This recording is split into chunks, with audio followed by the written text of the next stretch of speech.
marka hore de waa inaa lillahi wa inaa ilaahi raajicuun. aad iyo aad baan uga xunahay uga tiiraansannahay.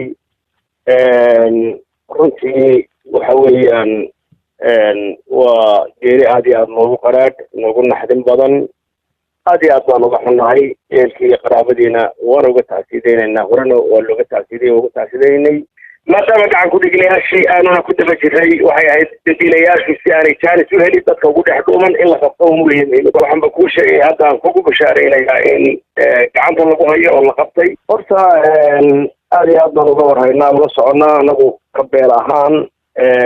de waxa weeyaan inamo yareer oo shufta ayaa arrinkaa geystay. go-aan beeshu waxay ku gaadhay annagoo walaalahayo waa beelaha aanu isugu wanaagsannahay. run ahaantii wanaag maayaanay xumaan ma dhexmarin. weliba aanu abaal ugu hayno suldaan dhawel iyo sultaan ibraahim jacan samatar iyo salaadiintii reer boorame ee annaga nabadayada muddada dhowrka sanadooda u fadhiyey ee dhamaystiray u dhamaradaygay abaalkii wanaagga nagu leh in dad xaggooda kasoo jeeda gacani nagaga dhacdo. aad iyo aad baan uga tacsiideyna wana xunnahay. annagu ka beel ahaan waxaanu qaadanay go-aan ku qaadanay inaanu inamadaas soo qabanno, in la soo qabto, in cadaaladda la horgeeyo, in wax alla wixii waalahaya ay ku qancaan aan markaa kala yeelno. taasna waxa weeyaan waxaanba kuu sheegay haddaan kugu bashaareynayaa in gacanta lagu hayo oo la qabtay, oo xukuumaddana aanu kala shaqeynay. ciidamaduna waxa weeyaan la-aanta shacabka iyo reerka go-aanka reerku qaatay ayaa sahlaya in gacanta lagu soo qabtay. marka hadda saan warka kaga hayno majoratigoodii gacanta ayaa lagu qabtay, waana la hayaa ciddii dhibtaa geysatay. shareecadana iyo waxay waajib u leeyihiin way wajahayaan. walaalaha iyagana waxa weeyaan iyaga ayay u taalla dadkii ma garanaysa xaqa iska lahaa wixii laga yeeriya hawshaas. iyaga ayaa markaa aanu kala xaajoon doonaa baanu kala xaajoon doonaa. ciidamada somaliland iyo qaranka iyo cid walbana waan uga tacsiideynana waana ka xunnahay. hawshaasina waxaa filaya hawl gebagabaa inay jirto saan kaga warhayo hadda, oo annaguna waajibkaanu lahayn waanu qaadanay. umana ma baahna markaa dee dalkuba in khalkhal iyo haddii aan laba leeyahay bandow iyo military lagu wareejiyo baahna waxa weye shacabka cid wasakhaysani kuma dhex dhuuman karto.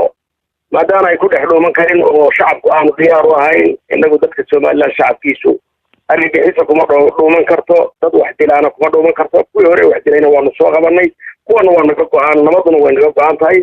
nabadii ceelafeyne horena waxa weeye go-aankeedii geelash iyo magtii u dambeysay shalaanu la kala mariyey. marka runtii xukuumaddana waxaanu arkaa inay ku degdegtay go-aankan ay leedahay oo aanay u meeldayin. waan uga hambalyeynayna go-aankay golayaashu ka qaateen. maadaama gacan ku-dhigilayaashii aanuna ku daba jiray waxay ahayd dambiilayaashii si aanay jaanis u helin dadka ugu dhex dhuuman in la qabto umuhiim. waxaanba kuu sheegay haddaan kugu bashaareynayaa in gacanta lagu hayo oo la qabtay. annagu gobol ahaan somaliland gobolka sanaag oo dhani waanu isku dhacsanay go-aanka, waanu ku diidanahay. waayo xaq uma aragno. waxay meel kasta oo somaliland dhib baa kasoo dhici jirtay, si loo xalili jiray baanu xalilaa. waxaanu go-aan mu aha inaanu soo qabanno, waanu soo qabanay wixii gacan ku-dhigilayaashaha. iminkana waaba la hayaa dee dadkii dacdadan geystay. sabab markaa dadka loogu soo rido indhaha caalamka image khaldan loo tuso inaanay meeshu nabadgelye ahayn. waayo hay-adii way naga soo carareen, dadku waa ciidhoobeen, kaaban bay joogeen, hay-adaha quud waxsiinayey. marka ummadda masiirteeda iyo noloshooda dad aan waxba geysan in dambiilayaal loo xakameeyo, loo ciqaabo. oo layada qofkii aan waxba geysanin wuxuu ciqaab la mudanaya mar haddii qof reerkiisa ay wax geysto. taa waxa ay faa'iido u tahay dhibbanuhu inuu ku dhex dhuunto. taana annagu arrin aanu ujeedno maaha. waa naga go-aan xukuumadda inaan la shaqayno, waa naga go-aan inaanu shacabka walaalahayo aanu dhaahino, waa naga go-aan wixii xun inaanu soo qabanno. laakiin arrinkaasi waa arrin aan runtii aanu leenahay xukuumaddu way ku degdeg